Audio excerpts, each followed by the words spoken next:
How's this for an exciting show? We will preview this week's boys basketball 6A state championship, and we have a couple of special guests here with us to break that down. Of course, we've got the athlete of the week and more. It's coming up on this week's Varsity 360, and it starts right now.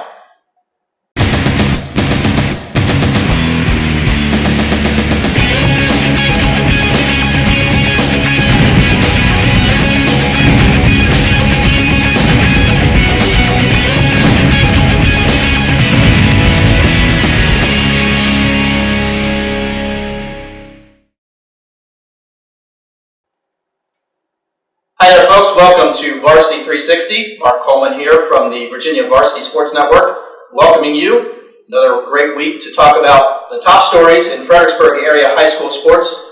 Here to do that with me, I have two of my very favorite from the FLS Varsity team. Of course, they are part of the sports department from the Freelance Star. We have Assistant Sports Editor Justin Rice and Sports Reporter Nathan Warters. Fellas, good to see you. Good to see you, Mark. Thanks for joining us again.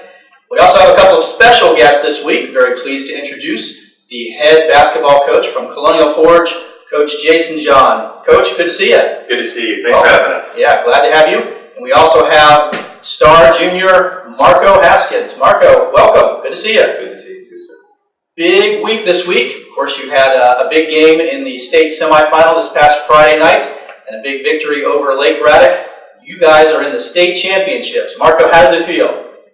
It feels pretty amazing. We've been working our butts off in practice all year, and hopefully after Friday night, 32 minutes of play, we'll be state champions. Hard to believe. Coach, when did you know that this was a special team? When did you think that this team had a chance to win a state championship? You know, we knew around the holiday tournament that we would have a chance to make a push into the postseason. And it's just a matter of getting into the postseason and taking it one opponent at a time, and this group has done a great job of that.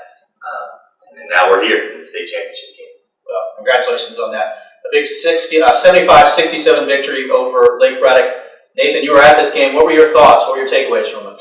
Well, I mean, they've been so consistent throughout the playoffs, and that's kind of where I've kind of picked them up and been really impressed by the balance, the talent, the athleticism. But the biggest thing, and Coach John touched on this, they just have this composure. They're just so steady, never too high, never too low. If a team gets within a couple possessions, they get it back together, they resolve, they just kind of push it again. And I mean, they're just really good at adjusting on the fly and getting the job done. Coach, 5 players in double-digit scoring this game, and that's kind of been a recurring theme throughout this entire season for you guys. Makes it very difficult to defend when you don't know who you need to defend against. Yes? Yeah, absolutely. We had 5 guys in double figures against Lake Braddock, and 2 were very close. Right. So that type of depth serves you well in the postseason, and this group has been able to develop that depth throughout the year. We've played 9 and 10 strong for pretty much the entire season. Well, it doesn't hurt to be led by this fine young man here, Marco. 15 points, 6 rebounds, 4 assists, 2 steals in the game against Lake Braddock. And oh, by the way, that was good enough to earn you the Varsity 360 Athlete of the Week honors this week. So congratulations. First time we've had the Athlete of the Week here on set with us. It's kind of exciting, huh? How's that feel? It feels pretty good. Really good. Marco, did you feel like you played well on Friday? Did you feel like that was an A effort from you? What did you think? I think I played pretty well. Even though my shot wasn't falling, I found a way to get the ball in the basket and get my teammates involved. Sometimes they talk about the arena thing, shooting with nothing behind the glass, and that's the case obviously in Richmond. But you've had good shooting games down there as well, right? Yes. Okay. Let's get some other stats here to go along with Marco. Jalen Franklin with 13 points, Gary Jennings with 10 points and 8 rebounds, Winston Burgess with 10 points, and Isaiah Williams also with 10 points, and a couple other kids that were very close to double digits. I think Damon Daniel had 9 points, and you had another Carrying had 9 points as well. Or, I believe 8. 8 or 9 points. Very impressive performance there. Now, this is a rematch this Friday against Landstown for the state championship. You guys met them for the 6A South Regional Championship. What do you recall? What can you take away from that game, and how do you feel about playing them again for the state? Landstown's a very well-coached team. They have a dominant big man, Ballstead, 6'8", big body, does a great job in the paint. He really hurt us inside the first time we played him. they do a very good job of pressuring in their zone defense. They can extend it and apply pressure. So I thought we executed very well the first time we played them. We just have to do a better job in the paint and on the glass. So that'll be a focus this week. Significant rebounding differential there in that first game. Surprising to see that you were able to win by the margin you did with that sort of rebounding deficit. It's unusual for us because normally we're the ones out rebounding our opponent 2-1. Right. So for us to find a way to win, being out rebounded almost 2-1, it says a lot for these young men that they were able to execute, even though we lost that part of the game. Marco, what do you think you guys can do better against Landstown that you didn't do before? Get a body on their big dude. You need one person to box him out and another person that goes behind to get the rebound because he's tall enough to just reach up and he does a good job of keeping the ball high and putting it back up. Have you guys seen a lot of height this year? I mean, has there been another big man that can compare to that, you think? We've played a couple 6'7", 6'8", 6'9". Bishop Ireton stands out as having a big guy in the middle. Cosby had a big, so it's not new to us to play 6'7", 6'8", 6'9". Lake Braddock had a couple guys right in that range, 6'7", 6'6". So they just have to make the adjustment and be physical. Landstown's coach was talking after y'all's game about Marco and how much he hurt them. You know, they out-rebound you guys by 19, but Marco goes off for 25. Obviously, you're going to be expecting them to defend him a little bit differently. What can y'all expect them to do differently against Marco? With us, we're always curious to see how teams want to defend us. Do they want to pressure and leave the potential to lose somebody like Marco? Do they want to play man-to-man and double him? Do they want to get an up-and-down, fast-tempo game, or do they want to grind it down and play a half-court game? So we'll be combing over that this week and trying to figure out our side. And we can't anticipate necessarily what they'll do. I assume they'll stick with what they do, which is trap in the three-quarter court and ball back in the zone, but they won't lose him in that half court. Do you feel like maybe the pressure's a little bit more on them just because you took their best shot, Ballstead had 26 and 17, and you guys get out rebounded, you still win by 4. They really struggled a lot with Marco. Does that kind of leave it up to them to kind of dictate how this game goes? Maybe. I mean, you're talking about a state championship game. Yeah. I think the pressure's on both teams, and it's just whoever shows up and executes, and the moment isn't too big for them. They play within their system and their team and come out victorious. Marco, you guys got to feel like, I mean, the Siegel Center is almost like home at this point. You've been there so often recently. Yeah. Is there a routine? You guys feel like there's a routine now going down there? You know where to go and the locker rooms and so on coming out. It's got to be comfortable, right? Yeah, it feels good to be in a college athletic locker room. We've been in 2 different locker rooms. I think the girls volleyball team and the men's basketball team. And we have a routine where we listen to music in the locker room while we're getting dressed, and that gets exciting for me. Yeah, surely, Coach. At this point, the first time you go there, it's like, but by now, right? It's got to be comfortable and. Yeah, to be honest with you, the first time we were there, I was almost in awe walking into the arena and just the scope of the arena and that stage. It probably had more of an impact on me than these guys. Like I said, they're unwavering. But now, every time we go back, I feel more comfortable, and I'm sure these guys do too. They know, like you said, they know the routine, the locker room. They're getting more familiar with the baskets and the arena itself. What's in store for you guys this week? As far as practice, show up and do the same thing we've been doing all year. Work hard in practice, focus on our next opponent, and take advantage of the opportunity from us. And then head down there early Friday morning? No, we'll stick with our same pattern. We'll have a meal after our walkthrough and get on the bus and head down to the Siegel and watch the game before us and then do our regular preview. Nothing changes. As it started to set in, what you guys have accomplished, the third year at the school for both of you, you started as a freshman, your first year coaching there, a pretty difficult season, and now in the third year after that, or second year after that, I guess, you're making the team's first appearance in the state championship game. Has that reality set in yet? No. To me, it all feels unreal, and I just can't wait to win the state championship. So you win the state championship. That's That's the kind of attitude that we like to hear. Not just the school's first appearance, the county's first appearance. That's right. In the state championship game. I mean, I think I think Stafford made an appearance at 64. it's 64. Wow. It's been a while. It's been a long time. Yeah. I think as a staff, we've talked about it, and you talk to other coaches that have been out into the playoffs in our building, and they say take time to enjoy it. It's hard to take time to enjoy it because you want to make sure you don't leave any stone unturned. You want to make sure that you have your group as prepared as possible going into this game. But when this is all said and done, I know we'll be able to sit back and acknowledge what was accomplished and really recognize the accomplishments of these players. We've speculated on our show the last couple of weeks. How much does the player performance of the football team this season factor into the success of this year's basketball team? Can you provide any? Does it provide any kind of momentum or experience that you can draw from in preparation for Friday's game? Yeah, I think it does. Gary Jennings and Dana Daniel have both been out into this stage before, very recently, this fall, winter with football. Right. And those two are extremely confident young men. They enjoy the moment, and being on that stage in football, I think, has helped prepare them for this with basketball.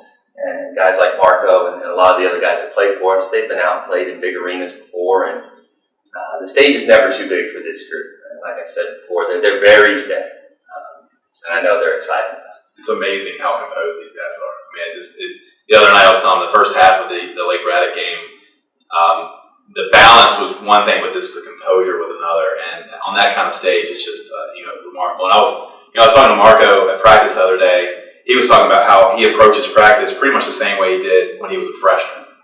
And is he the ringleader when it comes to that, keeping guys composed, or are they all like that? I mean, who do you kind of lean on to get all these guys to kind of buy into that?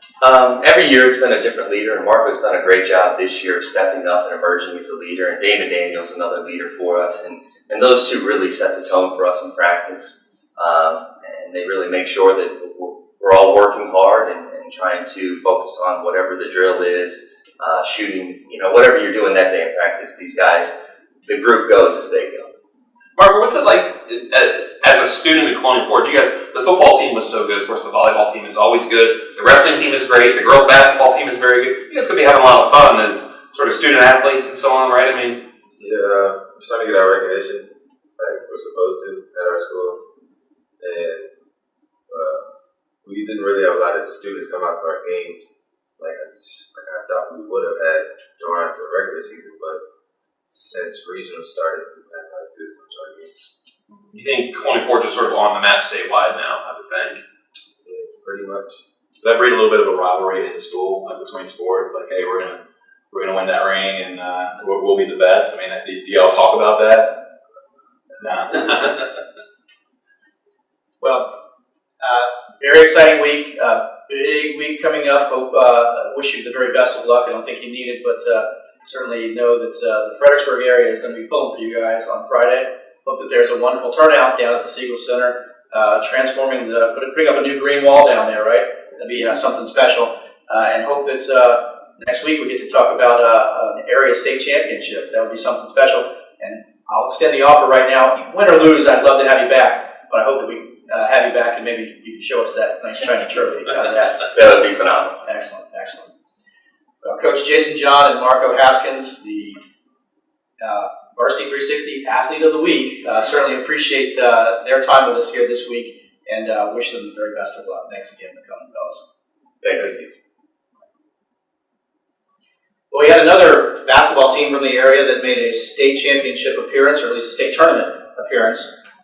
Colonial Beach in the 1A state semis. Unfortunately, they fell to Honaker 55-35. Yeah, they forced 26 turnovers in the game, but they didn't shoot very well. I think 14% in the first half, 21% for the game. It's not going to get it done. City Carey still finishes with 18 points, but they got no more than 3 from any other player. And Colonial Beach falls. It's still a great run for the Drifters. Yeah, outstanding. Exciting style of play, and it got them pretty deep into that playoff. You got to be happy with that. And you got to make baskets. I mean, if you play that havoc style like VCU plays, you got to turn those transition situations into baskets. And when you shoot 20%, it's hard to overcome. And the fact they had to go 6 hours to watch Virginia play this game, that was tough as well. You can get to New York City faster than get to watch from here. So it's just kind of a tough circumstance for them. But like you said, I mean, it's give them props for a great season. So single A state tournament next year, Madison Square Garden. Yeah, let's do it there. I think so.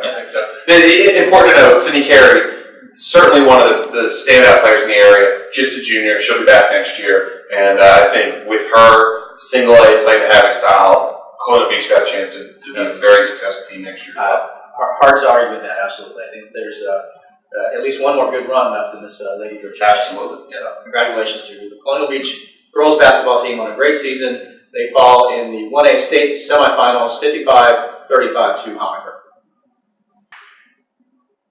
Time now for a new segment here at Varsity 360. We call this Mark's Mailbag. We will be answering viewer questions via email. You can send those email questions in to me at mark@b2sn.com.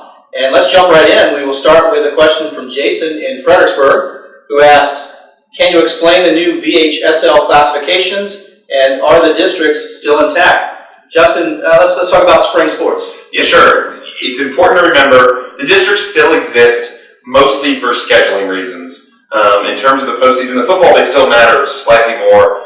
Now we're in spring sports, they almost don't matter at all, except that the Commonwealth district teams will still see each other twice. The Battlefield district teams will see each other twice.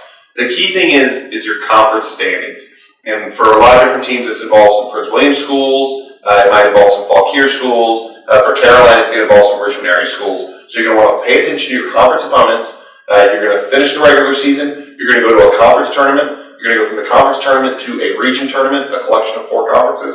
And then from the region tournament to the state tournament, a collection of 2 regions. So the Commonwealth District games, much less important than what they were then. You're looking at the conference tournament, and you're going to want to find out exactly how your conference is keeping standings. It's different in different conferences. It's really confusing. Follow along at freelancestar.com and in the Freelance Star and here on Varsity 360, and we'll try to keep you up to date on how you're doing in your conference as opposed to in your Commonwealth District or in your Battlefield District. And that was the key. So Justin is our standings guy. He'll keep us up to speed on playoff scenarios and where things stand. So that's my answer. If I've got a question about what's going on, I ask Justin. Yeah. I think eventually the districts are going to become. Yeah, I think one of the key adjustments has been finances. It's sort of undersold how much the finances matter for how the district teams share money for a basketball tournament, and then they pay officials for postseason and things like that. And that's been a tricky change from the district alignment to the conference alignment. I think not next year, but I think the year after that, when the VHSL every 2 years, they go through redistricting and realignment. I think in 2 years, the districts are really de-emphasized, and you probably don't even play your district. I know a lot of coaches that are already not crazy about playing district teams twice if the conference is the only thing that matters. Right. If you're playing a bunch of schools that are irrelevant to what you're doing, I know some schools that want to actually play some of their conference teams, some of the region teams they might be facing up with later on in the season.